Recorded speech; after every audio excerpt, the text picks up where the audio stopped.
You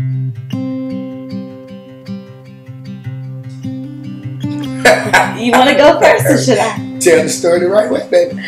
Okay, so we were going to a Black Educators Rock conference, and I was moving that day, so I missed the entire conference. So I went to the meet and greet because I paid for it, and I wasn't going to waste my money. So I decided to go to the meet and greet, and there was all of maybe 20 people there. It wasn't even 20. Not even. Not It was really empty. even. So I go to get a drink from the bar. Couldn't get a drink from the bar because they only took cash and I only had my card.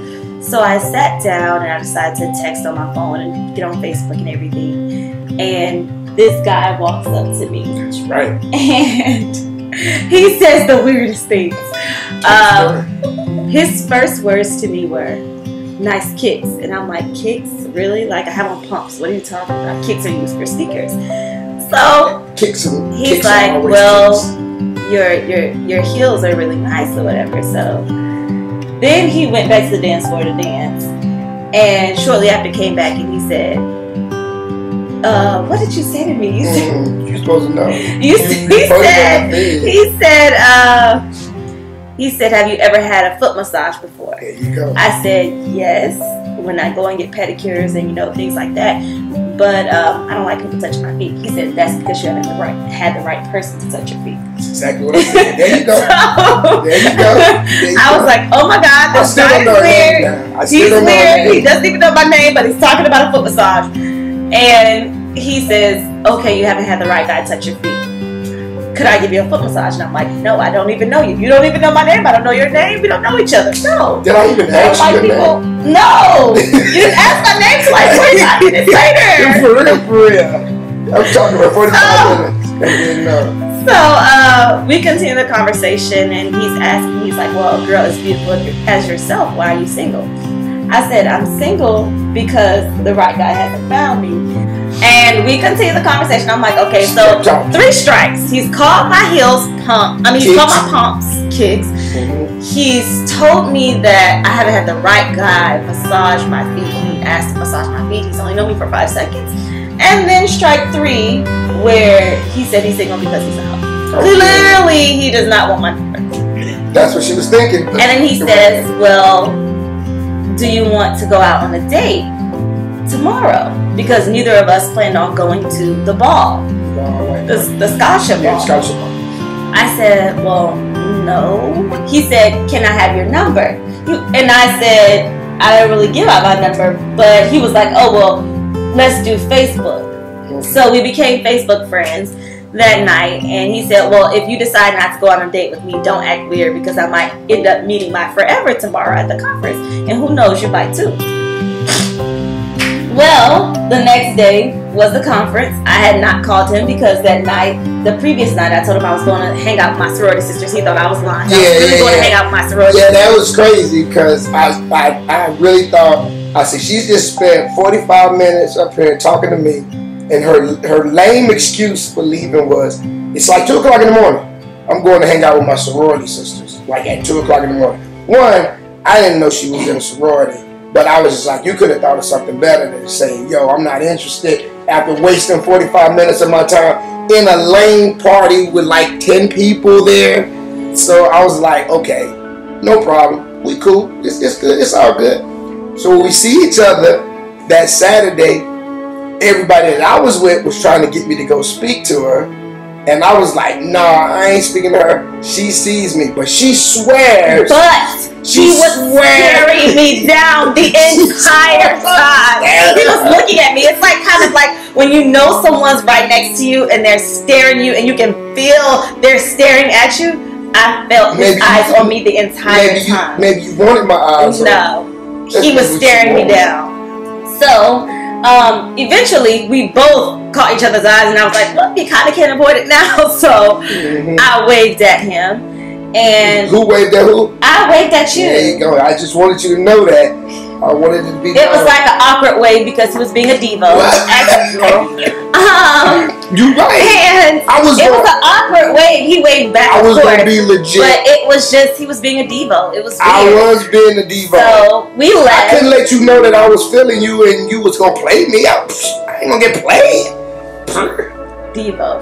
Exactly. Anyway, so we leave. When she leaves, I leave, and then something told me to just make one last push, and we had exchanged the Facebook thingy. So on Facebook Messenger, I shot her a text message and asked her if she was going to come to the white party. But I didn't wait for a response. I just shot the text message, and I took a nap and went to sleep. When I woke up, there was a message from her saying that she was out looking for an outfit for the white party. And he said, I'm sure you'll look beautiful in whatever you choose. And that was it. He thought it was that was on. so romantic. It was on. What? You thought that was so romantic. It was? No. Thank you. For changing my life. Thank you for everything. Thank you for being able to understand me. And I love you. And I can't wait for forever.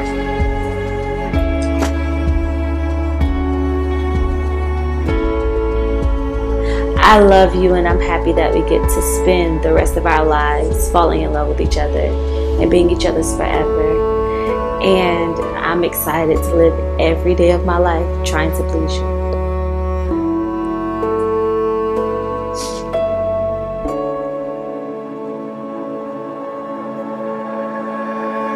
It's amazing how, you typically end up with somebody around your age, and it may or may not work out, but we're from two different eras. Like, Fred is 47 and I'm 25, and we're 22 years apart. But it's strange how even with the 22 years, he completes me.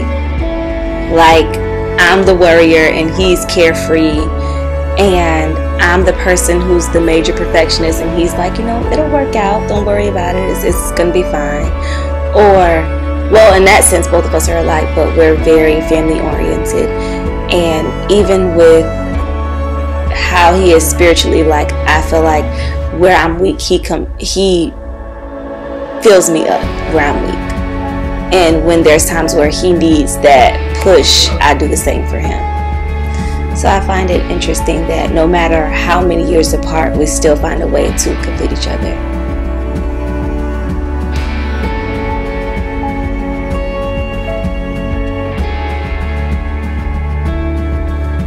Enjoy the moment. Just enjoy every moment. That's like your mantra for life. Enjoy it. But it's always, because a lot of people get so caught up in getting to the end goal and they forget to enjoy every step. So 10 years down the line, I want to look back and be like, I enjoyed every moment. Mm-hmm. Don't stress the little things. Don't stress the little things. No, I was about to say something, right? But I ain't gonna do it. Don't stress the little things, because I'm a major person. I'm a perfectionist, so I stress little things, and he balances me in that sense, because he's like, don't worry, it'll work out. And it always does. It always does. So might not work out the way you plan it, for. but it works. We always get there to the end.